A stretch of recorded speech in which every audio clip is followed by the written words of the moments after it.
स्वागत है आपका। आप देख रहे हैं जी बिहार झारखंड और मैं हूं आपके साथ प्रीति सिंह। इस वक्त बड़ी खबर आ रही है। बिहार विधानसभा चुनाव 2025 के लिए भाजपा ने कारपेट बॉम्बिंग की तैयारी की है और इसके लिए देश भर के बीजेपी के बड़े नेताओं की फौज को उतारा जाएगा। पूरी रणनीति तैयार हो चुकी है और ये नेता अलग अलग जगह पर नॉमिनेशंस के दौरान ही बिहार में मौजूद रहेंगे। लिस्ट में यूपी के सीएम योगी आदित्यनाथ, भजन लाल शर्मा, मोहन यादव, रेखा गुप्ता का नाम भी शुमार है। ये बड़ी खबर, ये बड़ी जानकारी आप तक पहुंचा रहे हैं। बिहार विधानसभा से जुड़ी ये बड़ी खबर है। बेहद ही महज कम दिन रह गए हैं इलेक्शन को और ऐसे में बिहार विधानसभा चुनाव 2025 के लिए भाजपा ने कारपेट बॉम्बिंग की तैयारी की है और इसके लिए देश भर के बीजेपी के बड़े नेताओं की फौज को उतारा जाएगा। वह तमाम जानकारी के साथ हमारे रेजिडेंट एडिटर स्वप्निल सोनल हमारे साथ जुड़ चुके हैं। स्वप्निल, क्या कुछ जानकारी आपके पास?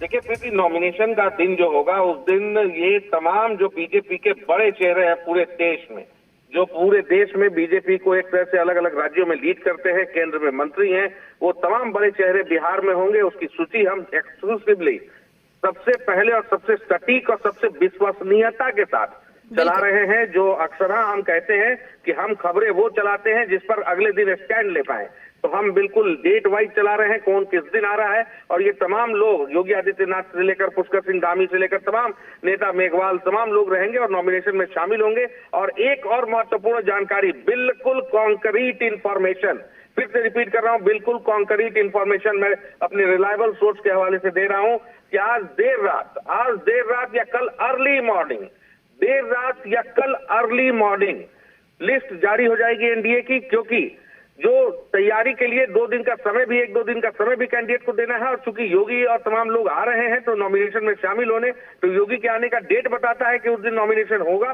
ताकि योगी उसको अटेंड करेंगे। तो ऐसी स्थिति में वहां पर लोगों, अपने समर्थकों को इकट्ठा करना, जो तय पैरामीटर्स है, मापदंड है, चुनाव आचार संहिता को देखते हुए उतने लोग को साथ लेना, योगी का की मौजूदगी, कैंडिडेट को वहां पहुंचना, इसको ध्यान में रखते हुए आज देर रात से कल अर्ली मॉर्निंग तक एनडीए की सूची पब्लिक डोमेन में होगी। इंटरनली कैंडिडेट्स को बताने का सिलसिला शुरू हो चुका है कि कौन कहां से पेपर बनाएगा, कौन किसको पेपर तैयार करना है। और जिस तर्ज पर बीजेपी ने नेताओं की फहरिस्त उतार दी है, तो वो ये बताता है कि 2 चरणों में जो चुनाव होना है उसको किस तरह से बीजेपी आगे लेके चलेगी और एनडीए के साथ कैसे पूरी यूनिटी के साथ ये टीम आगे बढ़ेगी। जी स्वप्निल, बिल्कुल एक और एक्सक्लूसिव जानकारी आपने दे दी है कि आज रात या कल सुबह तक अनाउंसमेंट हो सकती है, लेकिन जिस लिस्ट की आप बात करें, बहुत बड़े बड़े नाम इसमें शुमार है।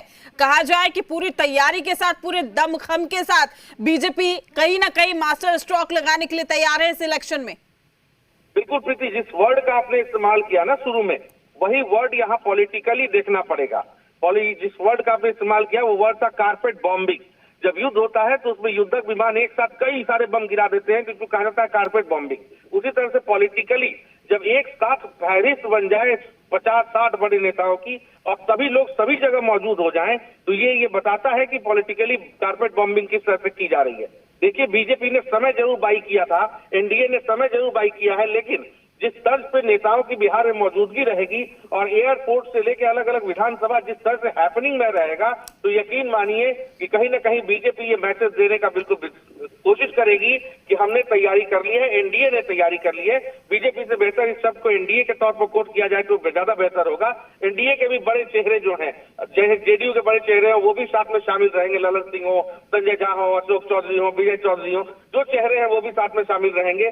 तो ये भी एक और इन्फॉर्मेशन और है जो अपने दर्शकों के साथ शेयर करूं, ये मुझसे छूट रही थी, वो ये है कि इस कॉम्बिनेशन को देखते हुए, कास्ट, क्रीड, सोशल इंजीनियरिंग, तमाम परम्यूटेशन कॉम्बिनेशन को देखते हुए जो नेता दिल्ली से आ रहे हैं, बाहर से आ रहे हैं, यूपी से आ रहे हैं, उनको उन इलाकों में लगाया जाएगा जिससे लगाने से आसपास की सीटें भी प्रभावित होती हैं। तो कुल मिला के जो आने वाला दिन है वो बेहद महत्वपूर्ण है। और देखिए, बीजेपी के प्रदेश अध्यक्ष को ये जिम्मेदारी दी गई है कि आप मिनट टू मिनट मॉनिटरिंग करें और कर करके एक जो हैपनिंग्स है उसको कोऑर्डिनेट करते हुए प्रॉपर नॉमिनेशन तमाम चीजों को इंश्योर करें। तो तमाम टीम लग गई है। बीजेपी ने बाकायदा एक वॉर रूम बहुत बड़ा सा तैयार किया है, वहीं जेडीयू ने भी एक बड़ा सा वॉर रूम तैयार किया है। दोनों वॉर रूम से मॉनिटरिंग के लिए तकरीबन 20 से 25 लोगों की टीम शिफ्ट में लगा दी गई है। तो यकीन मानिए अब चुनाव के लिए जो है वो टेक ऑफ शुरू हो गया है। तो हमारे दर्शकों को भी चुनाव की तमाम हैपनिंग्स के लिए हमारे साथ जुड़े रहना चाहिए। यकीन मानिए, मैं अपने दर्शकों को भरोसा दिलाता हूं, फिर से भरोसा दिलाता हूं कि हम सटीक, सबसे पहले और विश्वसनीय खबर चलाएंगे। ऐसी खबर नहीं चलाएंगे जिसको अगले दिन जिस खबर से या अगले घंटे जिस खबर से हमें वापस जाना पड़े। बिल्कुल, और पारदर्शिता स्वप्निल हमारी पहचान भी है। बड़े बड़े नाम भी इस लिस्ट में शुमार है। रवि किशन की बात की जाए, मनोज तिवारी, यहाँ तक कि नायब सिंह सैनी, उनको भी इस दंगल में उतारा जा रहा है। बिल्कुल, मैंने कहा ना कि ये भी देखा जा रहा है कि कौन किस इलाके में प्रभाव डाल सकता है। मनोज तिवारी के आने से कौन सा इलाका इफेक्टेड होगा, कौन से इलाके में उनका होल्ड है। नायब सिंह सैनी के आने से कौन सा इलाका पे फर्क पड़ेगा, योगी के आने से कहाँ पड़ेगा, पुष्कर सिंह धामी के आने से कहाँ पड़ेगा। तो ये पूरे तैयारी के साथ, पूरी रणनीति के साथ इस काम को इम्प्लीमेंट किया जा रहा है। पूरी सूची हम अपने दर्शकों को दिखा रहे हैं और भी जेडीयू की तरफ से भी सूची आएगी, कौन कौन साथ होंगे। तमाम इंफॉर्मेशन अपने दर्शकों के साथ मिनट टू मिनट शेयर करते रहेंगे। बिल्कुल स्वप्निल, आप नजर बनाए रखिएगा, तमाम अपडेट हम आपसे लेते रहेंगे। फिलहाल के लिए आपका शुक्रिया तमाम जानकारी साझा करने के लिए। सबसे पहले हमारे दर्शकों तक हर एक खबर पहुंचाने के लिए चुनाव से जुड़ी हुई